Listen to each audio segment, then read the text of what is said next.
کیا Trump China سے کچھ منوا سکا یا چائنا نے امریکہ سے کچھ منوایا؟ تو جو بھی منوائے گا اس کی طاقت اسٹیبلش ہوگی.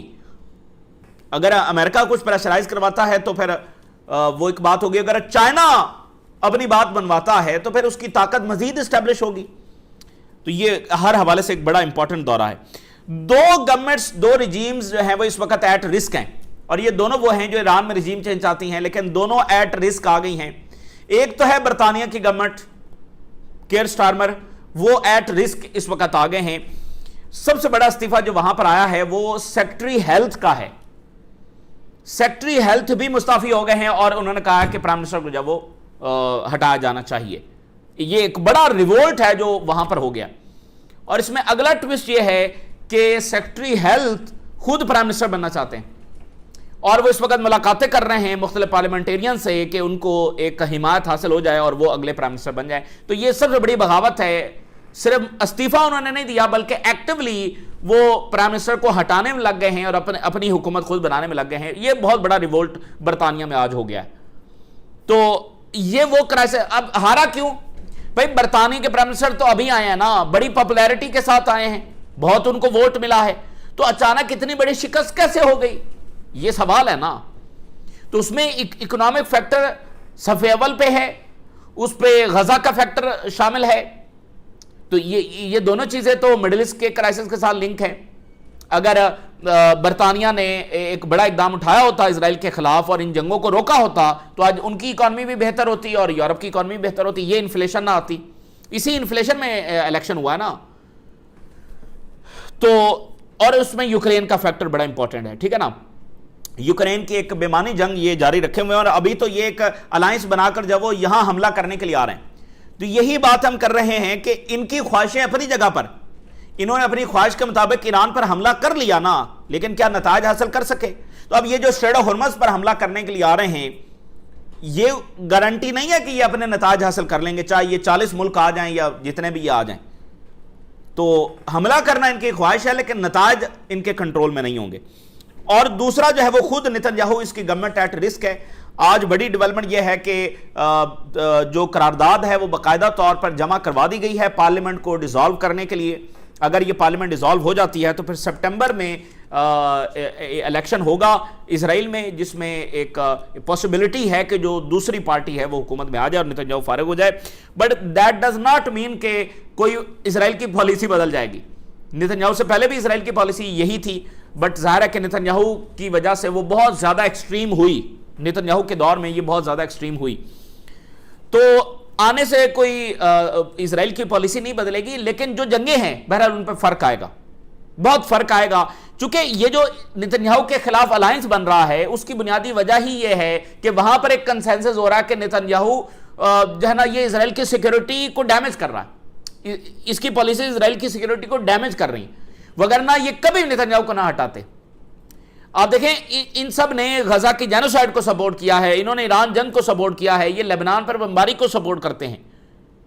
تو انہوں نے نتن یاہو کو کھلی چھوٹ دے رکھی تھی. ایک ووٹ کے اوپر نتن یاہو کی گورنمنٹ کھڑی ہے، اگر یہ ان کو اتنی تکلیف ہوتی تو یہ گورنمنٹ گرا نہ دیتے. نہیں گرا انہوں نے، یہ کیونکہ مکمل سپورٹ کرتے ہیں. لیکن اب وہاں پر ایک کنسنسس ڈیولپ ہو رہا ہے کہ اس سے تو حاصل اصول کچھ بھی نہیں ہوا، بلکہ اسرائیل کا امیج کہاں گیا اور اسرائیل کی جو سیکیورٹی ہے وہ ڈیمیج ہوئی. حماس موجود ہے، حزب اللہ اپنی جگہ موجود ہے، ایران موجود ہے. سب سے بڑھ کر تو نتن یاہو کو جو ٹائم دیا گیا تھا وہ ایران کے حوالے سے دیا گیا تھا کہ ایران پر حملہ چونکہ نتن یاہو نے کرنا ہے اور سب کرنا چاہ رہے تھے، تو 2 بار حملہ نتن یاہو نے کر لیا لیکن وہ آبجیکٹیوز وہ اچیو نہیں ہوئے. تو اس لیے وہاں پر بھی آج یہ قرارداد آ گئی ہے. لیٹس سی کہ وہاں پر کیا ہوتا ہے. ایک بڑی عجیب و غریب اور مسٹیریس چیز ہے وہ نازل ہو رہی ہے اور اس پر بھی نظر رکھنے کی ضرورت ہے، کیونکہ یہاں پر کچھ بھی آئسولیشن میں نہیں ہو رہا، کچھ بھی آئسولیشن میں نہیں ہو رہا کہ یہ واقعہ تو بالکل الگ واقعہ ہے. ایک وائرس دنیا میں پھیل رہا ہے، ہینٹا وائرس اس کا نام بتایا جا رہا ہے. وہ پہلے ایک فلائٹ میں، ایک کروز شپ میں کرتے کرتے اب وہ بہت سارے ملکوں میں، بہت ساری فلائٹس میں، بہت ساری جگہوں کے اوپر جو وہ پھیل رہا ہے. اور ایپسٹین فائلز کے ذریعے ہم یہ جانتے ہیں کہ یہ وائرسز جب وہ فطرتی طور پر نہیں ہوتے بلکہ یہ بنائے جاتے ہیں باقاعدہ پروفٹ کے لیے جو بنائے جاتے ہیں. یہ باتیں اسٹیبلش ہو چکی ہیں اور کرونا وائرس کے حوالے سے یہ بات ثبوت کے طور پر اسٹیبلش ہو چکی ہے کہ وہ لیبارٹری میں بنایا گیا تھا. لیبارٹری میں وہ باقاعدہ بنایا گیا تھا، البتہ اس کا الزام انہوں نے چائنا کے اوپر ڈال دیا کہ یہ چائنا سے پھیلا ہے، جو کہ چائنا سے نہیں پھیلا تھا، بنا یہ ویسٹ کی ایک لیبارٹری کے اندر تھا، اس کو پھیلایا انہوں نے جا کر چائنا سے، تاکہ الزام چائنا کے اوپر آئے، بعد میں وہ سارا ثابت بھی ہو گیا، تو وہ بنایا گیا، اور اس سے جو بل گیٹ ہے اس نے $40 بلین صرف ویکسین سے کمائے، ویکسین بنا کر اس نے صرف اس سے $40 بلین کمائے، باقی پتہ نہیں کیا کچھ کمایا اس نے، تو اور باقی بلینئرز۔ تو ایپسٹین فائل سے ہم نے یہ دیکھا ہے کہ یہ کوئی فطرتی طور پر نہیں ہوتا، بلکہ یہ باقاعدہ طور پر بنائے جاتے ہیں۔ تو اب یہ کیا کھیل ویسے شروع ہو گیا اچانک سے، یہ ہینٹا وائرس جب وہ پچھلے 10-12 دنوں سے اس کی خبریں آ رہی ہیں، ایک کیس وہاں رپورٹ ہوا ہے، ایک وہاں رپورٹ ہوا ہے، ایک وہاں رپورٹ ہوا ہے، اور خود بل گیٹ یہ کہہ چکا ہے کہ آنے والے وائرسز جو ہیں وہ پہلے سے بھی زیادہ خطرناک ہوں گے، یہ اس نے دنیا کو آلریڈی جو وارننگ جاری کر رکھی ہے، اور معمر قذافی بہت پہلے ایسی وارننگ جاری کر چکے ہیں کہ آگے ایک وائرسز کا زمانہ آنے والا ہے، کیونکہ وہ کسی ایسے خفیہ پروجیکٹس کے حوالے سے جانتے تھے۔ تو اب دیکھتے ہیں کہ یہ کیا پوری دنیا میں پھیلتا ہے، اسی طرح کی خدا نخواستہ صورتحال پیدا ہو جائے جو کرونا کے ٹائم پر ہوئی، لاک ڈاؤن اور یہ سارا۔ بہرحال جو میری ٹائم ایجنسی ہے وہ یہ بتا رہی ہے کہ ایک بحری جہاز کو فجیرہ کی بندرگاہ کے بالکل قریب ایران نے کیپچر کیا ہے، اور اب وہ ایرانین واٹر کی طرف اس کو لے جایا جا رہا ہے۔ اب اس کی کلیریفیکیشن نہیں ہے کہ یہ کس کا جہاز ہے، کیوں کیپچر کیا یہ سارا، بٹ یہ دیکھیں واقعات ہو رہے ہیں۔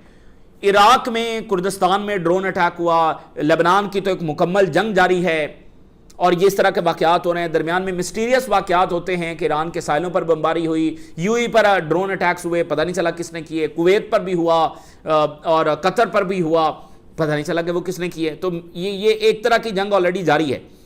نتنیاہو کا دورہ اور اس پر ایران کا جواب۔ آج نتنیاہو کے دورے کے حوالے سے مزید جو کنفرمیشن، مزید جو ڈیٹیلز ہیں وہ آئی ہیں۔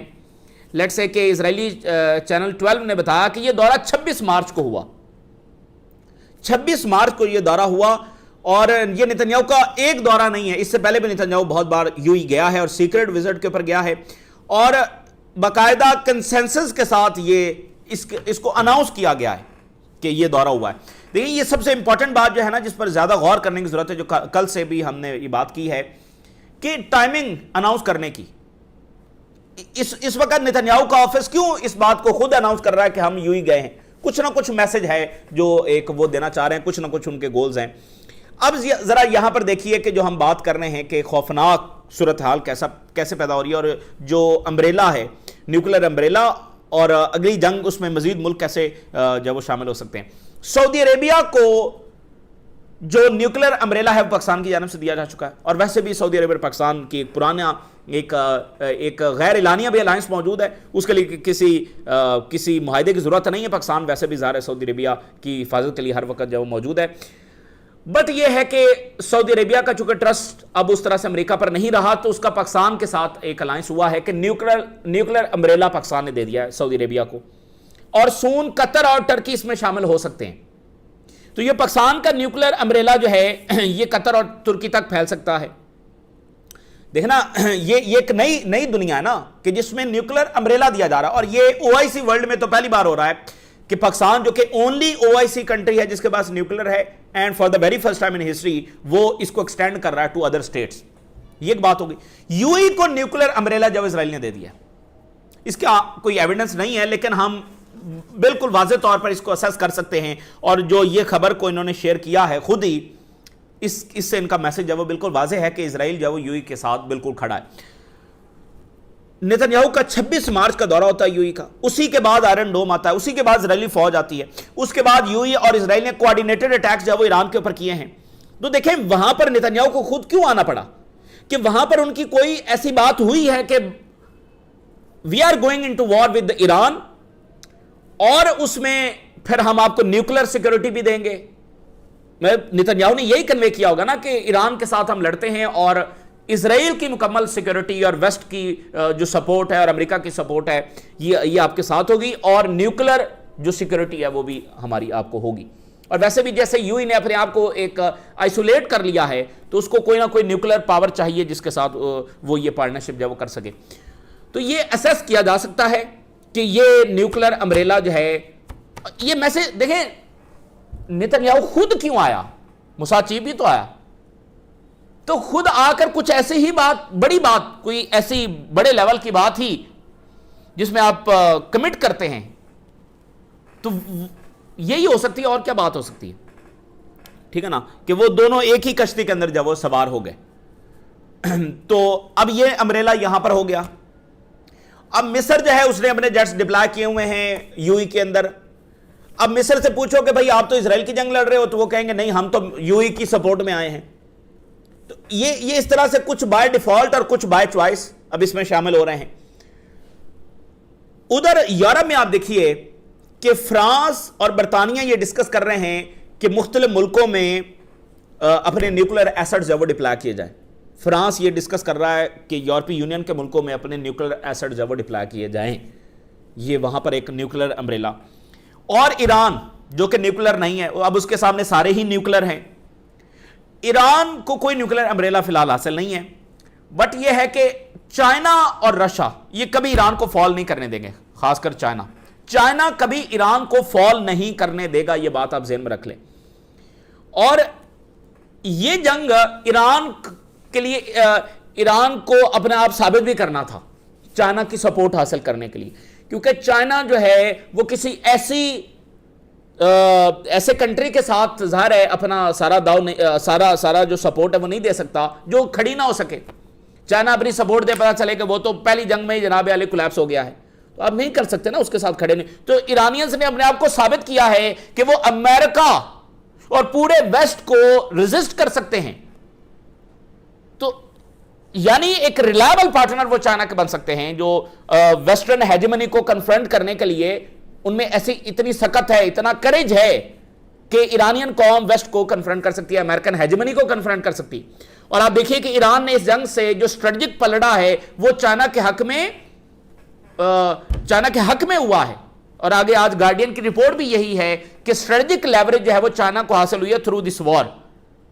تو چائنا جو کہیں یہ سوچ رہا تھا کہ ایرانینز کے ساتھ کتنا ہم نے آگے چلنا ہے، یہ کتنا لڑ بھی سکتے ہیں یا نہیں لڑ سکتے، تو وہ ایران نے یہ ثابت کیا. تو چائنا کبھی ایران کو فال نہیں کرنے دے گا، کیونکہ یہاں اس ریجن میں ایران جیسا ایک اتحادی اس کو نہیں ملنے والا جس کے پاس یہ کریج بھی ہو، جو ویسٹ کو سامنا بھی کر سکتا ہو، اور جو بالکل چائنا کے ساتھ کھڑا ہونے کے لیے تیار ہے. وہ ویسٹرن کیمپ میں تو نہیں ہے نا، باقی جو نیشنز ہیں وہ ویسٹرن کیمپ میں بھی ہیں، اب چائنا کے ساتھ بھی تعلقات چاہتی ہیں، لیکن ایران تو ویسٹرن کیمپ میں نہیں ہے. دا اونلی OIC کنٹری جو ویسٹرن کیمپ میں نہیں ہے. اب ایران کے فارن منسٹر نے کہا کہ اب یہ پبلکلی ریویل ہو چکا ہے، لیکن ہماری سیکیورٹی سروسز پہلے سے ہی جانتی تھی اور انہوں نے لیڈرشپ کو یہ کنوے کر دیا تھا کہ یہ یو اور اسرائیل اس طرح سے الائنس بنا رہے ہیں اور نتنیاہو آیا ہے. اور انہوں نے کہا کہ ایران کے لوگوں سے دشمنی جو ہے یہ ایک فولش گیمبل ہے، یہ ایک جوا ہے، ایک انتہائی احمقانہ جوا ہے. اسرائیل کے ساتھ کلین کرنا انفرگیویبل ہے، اسے معاف نہیں کیا جائے گا. And those colliding with Israel to sow division will be held account. جو اسرائیل کے ساتھ یہ پینگے بڑھا رہے ہیں اور ادھر ڈویژن پیدا کرنے کی کوشش کر رہے ہیں ان کو اکاؤنٹیبل ٹھہرایا جائے گا. اور ایران کے فارن منسٹر نے برکس سمٹ میں جو بات کی، انہوں نے کہا کہ ایران انکانکریبل ہے، ایران کو کانکر نہیں کیا جا سکتا. یہ برکس سمٹ میں انہوں نے کہا. برکس میں جو سینٹر سٹیج ہے وہ ایران وار نے لیا ہوا، یعنی ساری چیزیں اس کے ارد گرد جو ڈسکس ہو رہی ہیں. انہوں نے کہا کہ ایران جو ہے وہ لانگ ٹائم اگو سے وکٹم ہے وار مانگرنگ کا، اور ہم انڈر پریشر اور انڈر وارز زیادہ یونائٹڈ اور زیادہ جو ہے وہ اسٹرانگر بن جاتے ہیں، اور ہم تیار ہیں اپنی پوری سٹرینتھ کے ساتھ ایک بار پھر اپنا دفاع کرنے کے لیے، اپنے وطن کا دفاع کرنے کے لیے، اور ایکولی ہم پریپیئرڈ ہیں ڈپلومیسی کے لیے بھی.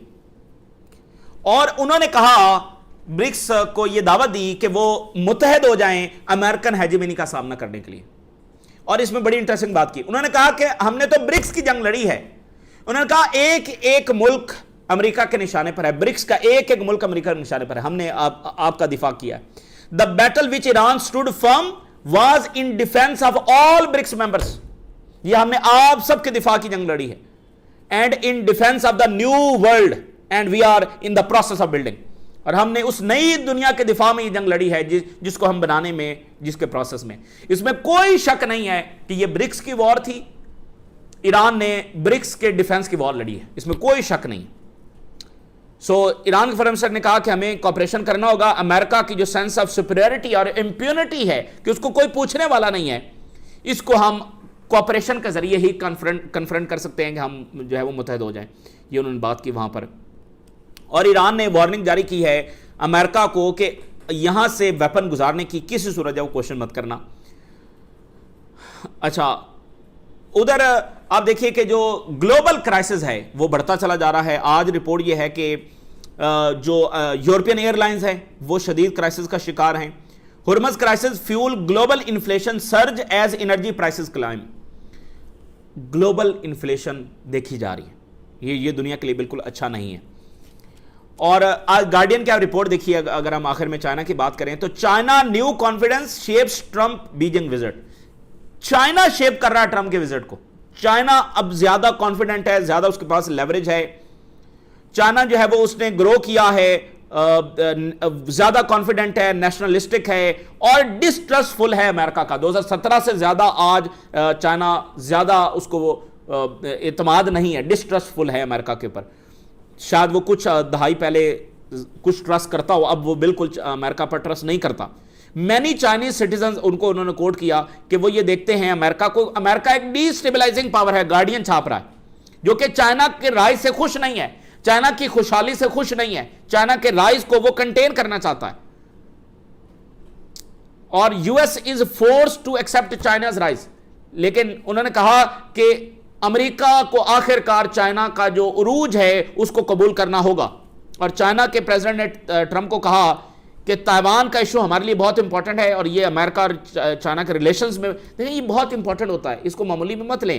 جو دو بڑی پاورز کے ریلیشنز ہوتے ہیں ان کا اچھا رہنا بہت ضروری ہے، یہ دنیا کے لیے بہت ضروری ہے۔ سوویت رشیا اور اگر امریکہ آپس میں نہ لڑ رہے ہوتے تو یہ کولڈ وار نہ ہوتی، اگر کولڈ وار نہ ہوتی تو اتنی جنگیں نہ چھڑتی، اتنی حکومتیں نہ گرتی، اتنی اکانومیز کولیپس نہ ہوتی، اتنے لوگ نہ مارے جاتے۔ تو یہ دو ہاتھیوں کی لڑائی میں گھاس بلا وجہ جو ہے وہ آپ کو پتا ہے کہ پس جاتا ہے۔ یہ دو ہاتھیوں کو دوست بن کے رہنا چاہیے۔ چائنا اور یو ایس کے ریلیشنز یہ دوستانہ ہوں، یہ ہم سب کے لیے خوشی کی خبر ہے اور خوشحالی کی خبر ہے۔ اگر یہ آپس میں لڑتے ہیں جو کہ اس وقت لڑ رہے ہیں تو آپ دیکھ رہے ہیں کہ جگہ جگہ آپ کو جنگیں نظر آ رہی ہیں، تو ان کا اچھا ہونا یہ پوری دنیا کے لیے بہت ضروری ہے۔ اس لیے جب دو بڑی پاورز مل رہی ہوتی ہیں تو وہ ساری دنیا کا اس میں انٹرسٹ ہوتا ہے۔ اس لیے چائنا کے جو پریزیڈنٹ ہیں انہوں نے جو بالکل پہلی لائن اوپننگ ریمارکس میں کہی، انہوں نے کہا کہ آج کی اس میٹنگ کو پوری دنیا دیکھ رہی ہے۔ انہوں نے کہا کہ اگر تائیوان کے ایشو کو انکریکٹلی ہینڈل کیا گیا تو چائنا اور امریکہ کے درمیان ایک کانفلکٹ جو ہے وہ پیدا ہو سکتا ہے، جس سے ہمارے ریلیشنز تیزی کے ساتھ خراب ہوں گے، اور تائیوان کی جو انڈیپینڈنس ہے یہ کسی صورت جو وہ قابل قبول نہیں ہے۔ اور مارکو روبیو نے کہا کہ U S wants China to press Iran to change course in Gulf. U S calls on China to play a more active role in ending Iran war. اب جا کر چین سے مدد مانگ رہے ہیں، اور واشنگٹن پوسٹ نے لکھا China gains strategic ground amid U S war in Iran. Washington Post کی رپورٹ ہے کہ چائنا کو زیادہ لیوریج جب حاصل ہے۔ امریکہ چائنا کو کیا دے سکتا ہے؟ آج جو دینا ہے چائنا نے امریکہ کو دینا ہے۔ تو یہ بہرحال اس وقت کی ڈیولپمنٹس ہے جو آپ کے ساتھ شیئر کیا، ہم نے رائے ضرور آگاہ کریں۔ اللہ حافظ۔